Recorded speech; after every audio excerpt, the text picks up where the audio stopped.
സുഹൃത്തുക്കളെ, ഇന്ന് ലോകത്തിലെ ഏറ്റവും ആകർഷകവും സ്വാധീന ശക്തിയുമുള്ള വ്യക്തികളിൽ ഒരാളുടെ ജീവിതത്തിലൂടെയുള്ള ഒരു അവിശ്വസനീയമായ യാത്രയ്ക്ക് തയ്യാറാകൂ.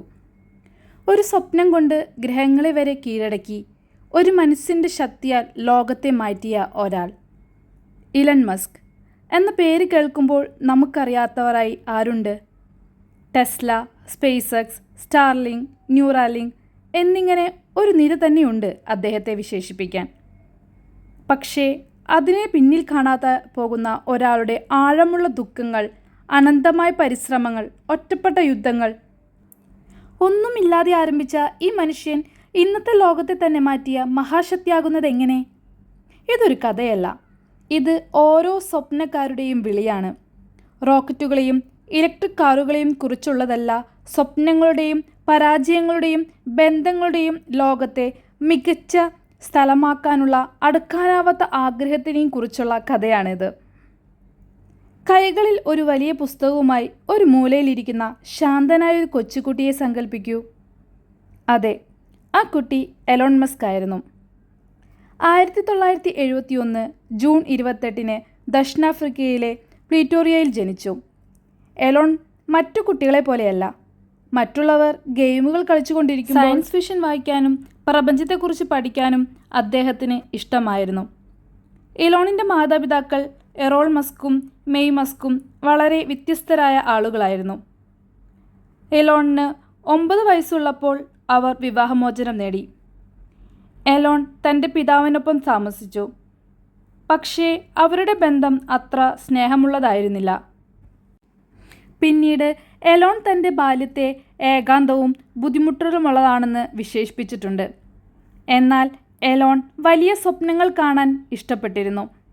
മറ്റു ഗ്രഹങ്ങളിലേക്ക് പറക്കുന്നതും റോബോട്ടുകൾ നിർമ്മിക്കുന്നതും അങ്ങനെ ലോകത്തെ മാറ്റുന്നതും അദ്ദേഹം സങ്കല്പിച്ചു.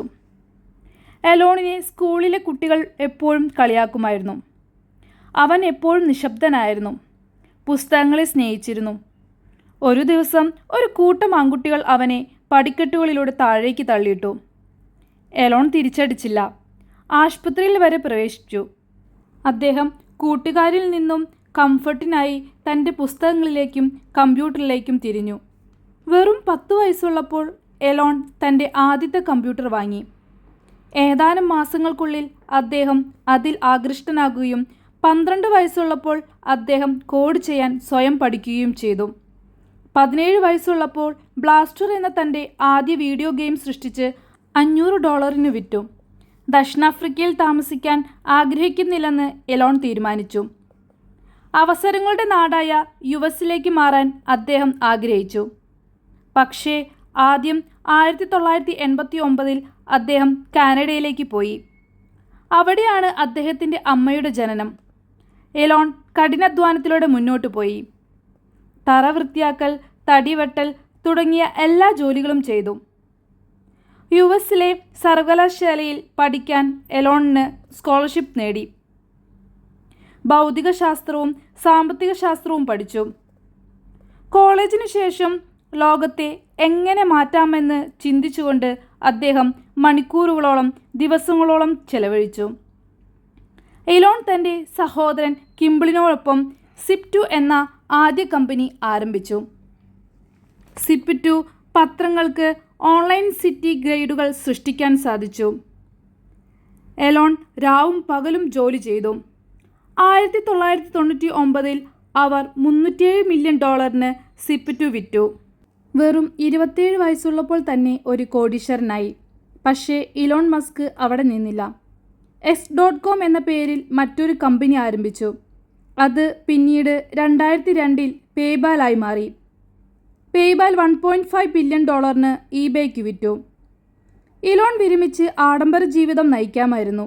പക്ഷേ അദ്ദേഹത്തിന് പണത്തിൽ താല്പര്യമില്ലായിരുന്നു. ലോകത്തെ മാറ്റാൻ അദ്ദേഹം ആഗ്രഹിച്ചു. 2002 ഇലോൺ ബഹിരാകാശത്തേക്ക് പോകണമെന്ന് അതിയായി സ്വപ്നം കണ്ടിരുന്നു. ബഹിരാകാശ യാത്ര താങ്ങാനാവുന്നതിനായി മാറ്റി ലക്ഷ്യമുള്ള ഒരു കമ്പനി അദ്ദേഹം സ്ഥാപിച്ചു. പക്ഷേ കാര്യങ്ങൾ സുഗമമായി നടന്നില്ല. ആദ്യത്തെ 3 റോക്കറ്റ് വിക്ഷേപണങ്ങൾ പരാജയപ്പെട്ടു. ദശലക്ഷക്കണക്കിന് ഡോളർ ചിലവായി. ആളുകൾ അദ്ദേഹത്തെ ഭ്രാന്തനെന്ന് വിളിച്ചു. 2008 ആയപ്പോഴേക്കും അദ്ദേഹത്തെ പരിഹസിച്ചു. ഇലോൺ പണമില്ലാതെ വലഞ്ഞു. അദ്ദേഹം തൻ്റെ കൈവശമുള്ളതെല്ലാം സ്പേസ് എക്സിലേക്ക് ഒഴുക്കി. അദ്ദേഹത്തിൻ്റെ വ്യക്തിജീവിതവും തകരുകയായിരുന്നു. കനേഡിയൻ എഴുത്തുകാരി ജസ്റ്റിൻ വിൽസനായിരുന്നു അദ്ദേഹത്തിൻ്റെ ആദ്യ ഭാര്യ. അവർക്ക് 5 മക്കളുണ്ടായി: ഗ്രിഫിൻ, സേവിയർ, കൈ, സാക്സൺ, ഡാമിയൻ. പക്ഷേ ജോലിയുടെ സമ്മർദ്ദം, വ്യക്തിപരമായ വ്യത്യാസങ്ങളും 2008 ഡിസംബറിൽ വിവാഹമോചനത്തിലേക്ക് നയിച്ചു. എല്ലാം മാറി. 4ാമത്തെ റോക്കറ്റ് ലോഞ്ചിങ് വിജയിച്ചു. അതിനുശേഷം നാസ പോലും ഇലൺ മസ്കിനെ വിശ്വസിക്കുകയും സ്പേസ് എക്സിന് $1.6 ബില്യൺ കരാർ നൽകുകയും ചെയ്തു. 2010 വിവാഹം കഴിച്ച ബ്രിട്ടീഷ് നടിയായ റൈലി 2012 വിവാഹമോചനം നേടി. പിന്നീട് 2013 പുനർവിവാഹം ചെയ്തു. എന്നാൽ 2016 വീണ്ടും വിവാഹമോചനത്തിലേക്ക്. ഇലോണിൻ്റെ ജീവിതത്തെ പോലെ തന്നെ ഉയർച്ചയും താഴ്ചകളും നിറഞ്ഞതായിരുന്നു വിവാഹ ജീവിതവും. പിന്നീട് എലോൺ സംഗീതജ്ഞ ക്ലെയർ ബ്ലൗവുമായി ഡേറ്റിംഗ് ആരംഭിച്ചു. അവർക്ക് വളരെ സവിശേഷമായ പേരുകളുള്ള 2 കുട്ടികളുണ്ടായി. എക്സ് ആൻഡ് എക്സ് എന്ന് വിളിക്കപ്പെടുന്നു. ഇലോൺ മസ്കിൻ്റെ ബന്ധങ്ങൾ എല്ലായ്പ്പോഴും പ്രണയനാടകത്തിൻ്റെയും സങ്കീർണതയുടെയും മിശ്രിതമായിരുന്നു. എലോൺ ബഹിരാകാശത്തേക്ക് എത്താൻ മാത്രമല്ല, ഭൂമിയെ രക്ഷിക്കാനും ആഗ്രഹിച്ചു. കാലാവസ്ഥ വ്യതിയാനത്തിനെതിരെ പോരാടാൻ ഇലക്ട്രിക് കാറുകൾ സഹായിക്കുമെന്ന് അദ്ദേഹം വിശ്വസിച്ചു. 2004 അദ്ദേഹം ടെസ്ല മോട്ടോഴ്സിൽ ചേർന്നു. ഇലക്ട്രിക് കാറുകൾ ഒരിക്കലും വിജയിക്കില്ല എന്ന് പറഞ്ഞ് ആളുകൾ വീണ്ടും അദ്ദേഹത്തെ പരിഹസിച്ചു. പക്ഷേ ഇലോൺ തൻ്റെ കഴിവ് വീണ്ടും തെളിയിച്ചു. ടെസ്ല ഇലക്ട്രിക് കാറുകളുടെ നേതാവായി. എന്തിന്, വിലയേറിയ കാറുകളുടെ കമ്പനിയാണ് ടെസ്ല ഇപ്പോൾ. Model S, model 3, model X എന്നിവ ഇപ്പോൾ ലോകത്തിൽ വിലയേറിയ കാറുകളാണ്. ക്ലീൻ എനർജി പ്രോത്സാഹിപ്പിക്കുന്നതിനായി സോളാർ സിറ്റിയും വേഗത്തിലുള്ള ഗതാഗതത്തിനായി തുരങ്കങ്ങൾ നിർമ്മിക്കുന്നതിന് ബോറിംഗ് കമ്പനിയും എലോൺ ആരംഭിച്ചു. മനുഷ്യ തലച്ചോറുകളെ കമ്പ്യൂട്ടറുകളുമായി ബന്ധിപ്പിക്കുന്നതിനും കൃത്രിമ ബുദ്ധി സുരക്ഷിതമാക്കാൻ AI തുറക്കുന്നതിനും അദ്ദേഹം ന്യൂറാലിങ്ക് സ്ഥാപിച്ചു. വിവാദങ്ങളാൽ നിറഞ്ഞ ജീവിതം ആയിരുന്നു ഇലോൺ മസ്കിൻ്റേത്. ചിലർ കരുതുന്നത് അദ്ദേഹം വളരെയധികം റിസ്ക് ഏറ്റെടുക്കുന്ന വ്യക്തിത്വത്തിൻ്റെ ഉടമയാണെന്നാണ്. പക്ഷേ ഒരു കാര്യം വ്യക്തമാണ്, അദ്ദേഹം ഇന്നും സ്വപ്നം കാണുന്നത് ഒരിക്കലും നിർത്തുന്നില്ല. സ്പേസ് എക്സിലൂടെ ചൊവ്വയെ കോളനിവൽക്കരിക്കാനും മനുഷ്യരെ ഒരു ബഹുഗ്രഹ ജീവി വർഗമാക്കുവാനും അദ്ദേഹം ആഗ്രഹിക്കുന്നു. എലോൺ പലപ്പോഴും ലളിതമായ ജീവിതമാണ് ഇപ്പോഴും നയിക്കുന്നത്. അദ്ദേഹം പലപ്പോഴും തൻ്റെ ഫാക്ടറിയിൽ ഉറങ്ങുകയും ദീർഘനേരം ജോലി ചെയ്യുകയും ചെയ്യുന്നു. പണത്തിനു വേണ്ടിയല്ല, ഞാൻ മനുഷ്യത്വത്തിന് ജീവിതം മികച്ചതാക്കാൻ സഹായിക്കുന്ന ഒരു വ്യക്തിത്വത്തിൻ്റെ ഉടമയാണെന്ന് ഓർമ്മിക്കപ്പെടാനാണ് ആഗ്രഹിക്കുന്നത് എന്നാണ് പലപ്പോഴും അദ്ദേഹം പറയാറുള്ളത്. ചൊവ്വയിൽ ദശലക്ഷക്കണക്കിന് ആളുകൾക്ക് താമസിക്കാനും അത് ചെയ്യാൻ അഭിവൃദ്ധി പ്രാപിക്കാൻ കഴിയുന്ന ഒരു നഗരം സൃഷ്ടിക്കുക എന്നതായിരുന്നു അദ്ദേഹത്തിൻ്റെ വേറൊരു സ്വപ്നം. 2 ചരക്കുകൾ വഹിക്കാൻ രൂപകൽപ്പന ചെയ്ത സ്റ്റാർഷിപ്പ് എന്ന വിപ്ലവകരമായ ബഹിരാകാശ പേടകം എലോൺ ചെയ്തു. പരീക്ഷണങ്ങൾ പലപ്പോഴും തീപ്പൊരി സ്ഫോടനങ്ങളിൽ അവസാനിച്ചു. വിമർശകൻ അദ്ദേഹത്തെ അപ്പോഴും പരിഹസിക്കുമായിരുന്നു. എന്നിട്ടും എലോൺ ഉപേക്ഷിച്ചില്ല. പരാജയം വിജയത്തിൻ്റെ മുന്നോടിയാണെന്ന് അദ്ദേഹം ഉറച്ചു വിശ്വസിച്ചു. കഠിന പ്രയത്നങ്ങൾ ചെയ്ത് തൻ്റെ സ്വപ്ന സാക്ഷാത്കാരത്തിനായി 2023 ചൊവ്വ കോളനിവൽക്കരണ സ്വപ്നത്തിൻ്റെ ചരിത്ര പരീക്ഷണം പറക്കലിൽ സ്റ്റാർഷിപ്പ് വിജയകരമായി സ്പേസ് എക്സ് വിക്ഷേപിച്ചു. ഇലോൺ മസ്ക് ഒരു ദർശനവാദി മാത്രമല്ല, അദ്ദേഹം ഒരു പിതാവാണ്. പലപ്പോഴും തിരക്കേറിയ ഷെഡ്യൂളുകൾക്കിടയിലും അദ്ദേഹം കുട്ടികൾക്കൊപ്പം ചിലവഴിക്കാൻ ശ്രമിക്കുന്നു.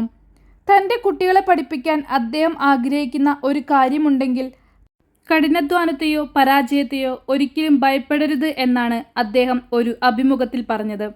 അദ്ദേഹത്തിൻ്റെ കുടുംബം ലോകമെമ്പാടും ആകർഷകമായ വിഷയമായി.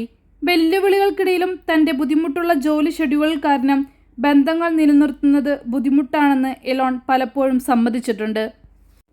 ഇലോൺ മസ്കിൻ്റെ ആശയങ്ങൾ ലളിതവും വിപ്ലവകരവുമായിരുന്നു. നഗരങ്ങളിലെ ഗതാഗതക്കുരുക്ക് കുറയ്ക്കുന്നതിന് ഭൂഗർഭ തുരങ്കങ്ങൾ സൃഷ്ടിക്കുക, ബോറിംഗ് കമ്പനി ലൂപ്പ് എന്നൊരു ഭാവി ഗതാഗത സംവിധാനം വികസിപ്പിച്ചെടുത്തു. ഭൂഗർഭ തുരങ്കങ്ങളിലൂടെ ഉയർന്ന വേഗതയിൽ ഇലക്ട്രിക് വാഹനങ്ങൾ സഞ്ചരിക്കും. മറ്റുള്ളവർ വിശ്വസിക്കുന്നതിലും അപ്പുറത്തേക്ക് എലോൺ എങ്ങനെ ചിന്തിക്കുന്നു എന്നതിൻ്റെ മറ്റൊരു ഉദാഹരണമാണിത്. ഇലോൺ മസ്കിൻ്റെ യാത്ര അത്ര സുഗമമായിരുന്നില്ല. സാമ്പത്തിക ബുദ്ധിമുട്ടുകൾ മുതൽ പൊതുവിമർശനം വരെ അദ്ദേഹം നേരിട്ടിട്ടുണ്ട്. ഒരു ഘട്ടത്തിൽ സ്പേസ് എക്സ്, ടെസ്ലയും കടത്തിൻ്റെ വെല്ലുവിളികൾ നേരിട്ടു. കൈവശമുള്ള എല്ലാ പണവും അദ്ദേഹം അതിൽ നിക്ഷേപിച്ചു. അങ്ങനെ 2 കമ്പനികളും അതിജീവിച്ചു. സാധ്യതകൾ നിങ്ങൾക്ക് അനുകൂലമല്ലെങ്കിൽ പോലും പ്രധാനപ്പെട്ടവയെ ഒരിക്കലും അത് തള്ളിക്കളയാതെ ചേർത്ത് പിടിക്കണം എന്ന് അദ്ദേഹം തൻ്റെ ജീവിതത്തിലൂടെ നമുക്ക് കാണിച്ചു തരികയായിരുന്നു. നിനക്ക് കഴിയില്ല എന്ന് ഒരാൾ പറയുകയാണെങ്കിൽ ഞാൻ ശ്രമിക്കും എന്നൊരു എലൻ എവിടെയെങ്കിലും ഉണ്ടായിരിക്കണം. സ്വപ്നങ്ങൾ കാണാൻ പേടിക്കരുത്. അതിനുള്ള മൂല്യം വലുതായാലും അതിനുള്ള വിജയം അതിലുമധികം വലുതായിരിക്കും. ഇത് എലോൺ മസ്കിൻ്റെ വിജയം മാത്രമല്ല, സ്വപ്നങ്ങൾ പിന്തുടരുന്ന ഓരോ മനുഷ്യൻ്റെയും പ്രതിനിധിയാണ് അദ്ദേഹം. ലോകത്തെ കാണുന്ന രീതി മാറ്റുന്ന കൂടുതൽ അവിശ്വസനീയമായ കഥകൾക്കായി സബ്സ്ക്രൈബ് ചെയ്യാൻ മറക്കരുത്. വലിയ സ്വപ്നങ്ങൾ തുടരുക എൻ്റെ സുഹൃത്തുക്കളെ. അടുത്ത വീഡിയോയിൽ നമുക്ക് നിങ്ങളെ കാണാം.